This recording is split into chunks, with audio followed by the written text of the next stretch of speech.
Good afternoon, folks. Mike Wells, your World Explorer. Hope you're having a good day. Alright, we planted these garlic cloves not that long ago, just a couple days ago, I think 3 days ago. Some of them are already starting to come up, which is awesome news. So, going forward, I'm just going to continue to provide you updates on the progress of these particular garlic cloves. Hopefully we can get some production this year going into the summer.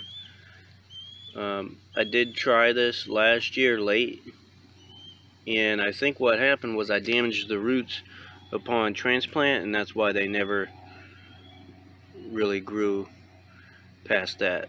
They all just kind of died after I planted them.